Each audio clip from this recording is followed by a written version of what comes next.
Welcome, welcome to my talk about async Svelte. So I'll give a quick introduction about myself. I'm a husband and a father of 4 kids. I'm originally a mechatronics guy and made my hobby into my profession, and I'm web developing. I'm currently a web enthusiast at Voom. I'm also a musician, and the screen has a different ratio than my screen. There it says I'm also one of the founders of Svelte Society Vienna. Let's take a look at the why and the how of Async Svelte. Async Svelte gives us top-level await, so we can just use it in a script tag. It gives us await inside of derived,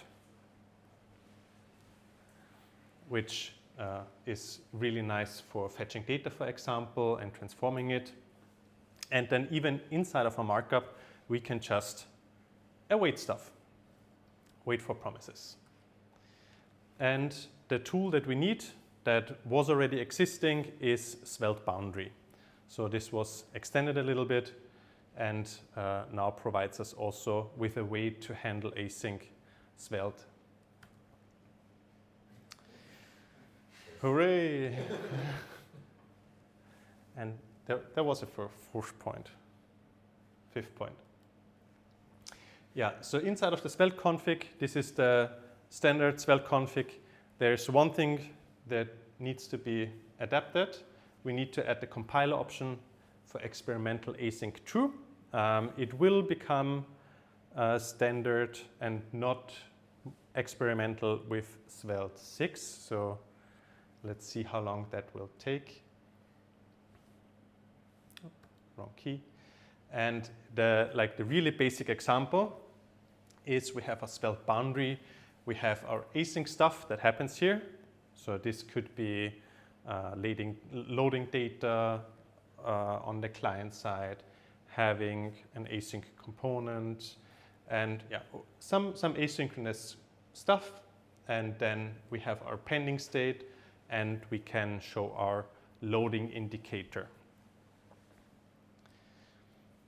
So a question into the round. What are some things that you think we could use async Svelte for? So what would be some examples that would benefit? Fetch some data. Fetch some data. Excellent. Yes. You are communicating with type or... Yes? Call the confetti library. Call the confetti library. Yeah, waiting for confetti library to load until we make the confetti. Yes? Another example? Autocomplete. Autocomplete. Okay, yeah. Cool.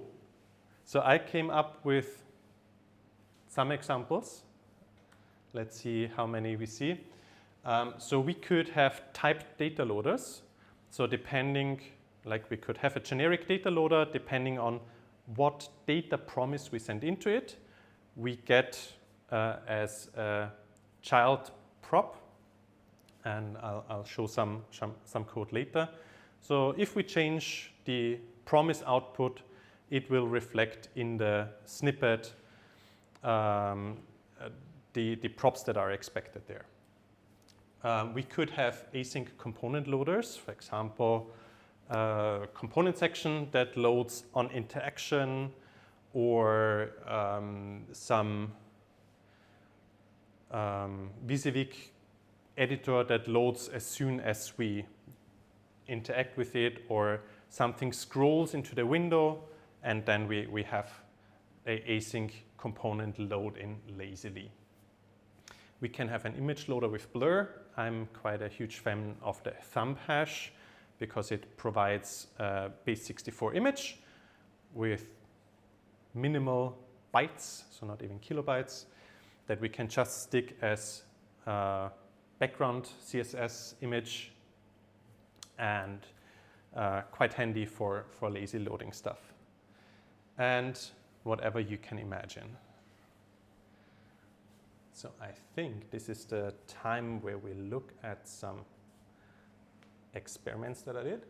Whoops. So I also used the SV toolkit already, and I used it not with the bare bones, but with the example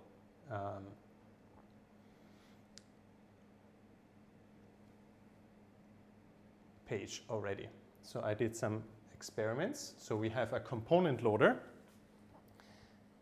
We have our pink square that already loaded asynchronously.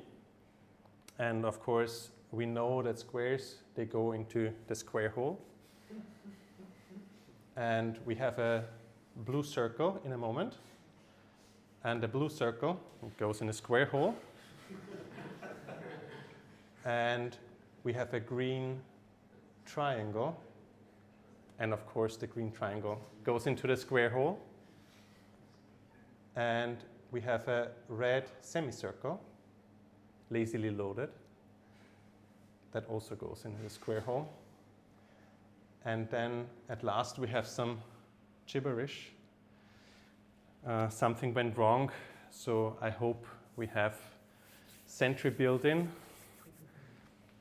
so we can monitor our errors.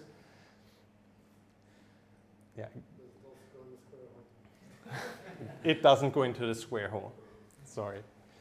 Back to the experiments, I also created an image loader. And just to simulate the loading, we load the image, and we have this blurred version of the image. And then as soon as the image is finally loaded, it displays. So this was taken 2 Septembers ago. And this was the view outside of my room on Schneeberg, where I went up by foot and went down by foot again with my wife together, without the 4 kids. So this can be quite handy to have some asynchronous prefetched image data, and then as soon as the data is done, we can then show the real image instead of the placeholder. And we can have our typed data loaders, and we load our important data, and it takes some time to call the API and call all those important numbers. And yeah, we see our loading state here, and as soon as we get our response from our API, we can display all of our important numbers. So this wouldn't be a Svelte meetup if we wouldn't take a quick peek at the code as well. So let's just close all of that down, too many tabs open, and then I'll move it over.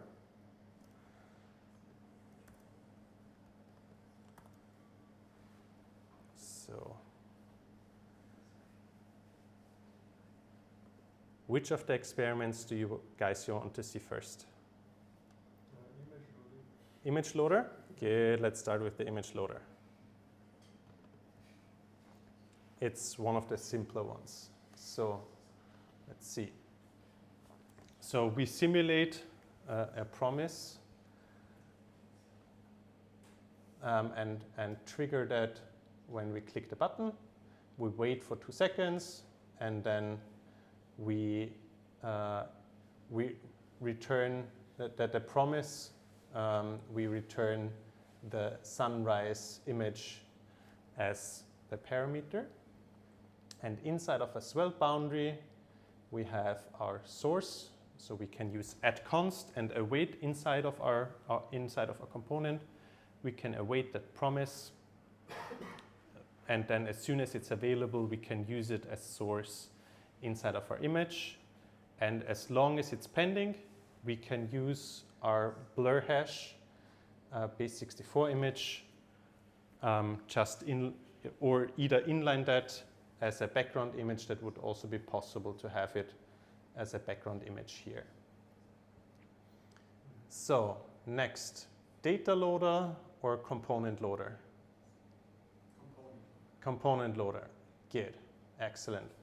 So this is just the select, and all of the magic happens inside of the lazy component loader component. So just a small disclaimer here, because it's experimental and you probably shouldn't use it that way. Svelte boundary stops listening to promises for pending state as soon as it resolves one time. So I had to hack around it a little bit with two effects to make sure that that I reset the Svelte boundary and have the lazy component promise again. So what this component takes in as a prop is just a component name. And inside of my lazy component loader, which is just a util function, I have a map of importing the components lazily, so they only load when I actually need them by component name. I theoretically could type this, but then then I'm not able to have a fallback if something should go wrong. So I'll just take any string, and I could maybe add some JS doc to add better hints there. So the component, when we set the lazy component promise, what happens here is we just await the lazy component and then render the lazy component. So if we import any component, also on the top level, so if we would import a button, it's similar to that. We can just use the component, and even if we don't know the actual name, this will just render the component. Yeah, so just forget those two effects. These are just there to reset the promise so that we have the skeleton loader loading again and not just the component popping in after the lazy time. So last but not least, we have our data loader. This one is also quite fun. We have our snippet here. We have the button to toggle our promise, and we have our data loader. And the cool thing about the data loader is it takes in a promise with whatever type that we decide from the outside. So it's a generic component. And the children take a snippet with a data of the same type. So if we would, for example, change the promise type that we get from our API or remote function to a number array, for example, we would then get an issue that the types no longer match because type promise and number are no longer compatible. So let's take a look at the data loader itself. So to generate a generic component, we can use the generics and then T. We can even theoretically say we extend it from some base type if we want to have some shared common functionality in our type. And then we can use that when we declare our props. We can say our promise needs to be of promise T, and our snippet needs to have a data property or an object with a data property of the type T. So in that way, we can make sure that the data that is passed in also matches the snippet that we render as soon as the data resolves. So it's quite small, like 6 lines. Counting is hard. 6 lines of code for having a type-safe component loader available. So in order to resolve the promise, we also need to fix our snippet here to number, and then TypeScript will be happy again because the types of the API that we call match again with the child snippet that we have. The same thing is of course possible with typing Svelte components and expecting certain props if we want to pass in components that then take on the data loader. I just thought snippet is a little bit easier to visualize in this example. So before I remove the code, any code-related questions? Yes? You have chosen to use the const in applet. Is there any reason you did not choose, for example, the drive statement? For example, there is just on line 9 you use the const. Could I just have a drive statement in the script, a part of the component, and then use that one? I guess so. I'm not really sure. I haven't tried that. I would guess so. Yes, and you have to change. If you put it on top in the script, you are out of the Svelte boundary. So you will need to wrap all this into a Svelte boundary. If you wrap all this to a Svelte boundary, you can put it as drive on top. It's more a syntax way of writing things. How you prefer it. Okay, so then the usage of the data loader would have to have the boundary to the extent. Yes, which would, so then you would need to move that part out into a subcomponent in order to have in order to have the predefined skeleton loader showing. Yeah.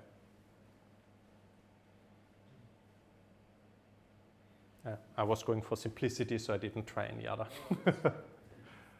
Cool. Good. Then I'll switch over to the slides again.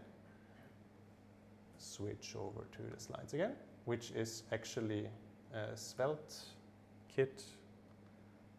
Oh, come on. Mouse, come here. Or maybe I can do it like this. Yes, perfect. So the slides this time around, for the first time, are also a Svelte kit app. Actually the same app as the experiments. So I have them neatly deployed if anyone wants to look. So this was my talk. Thank you.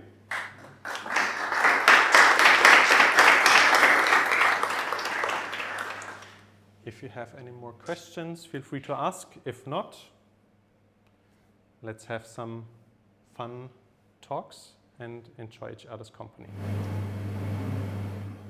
What's the add const for?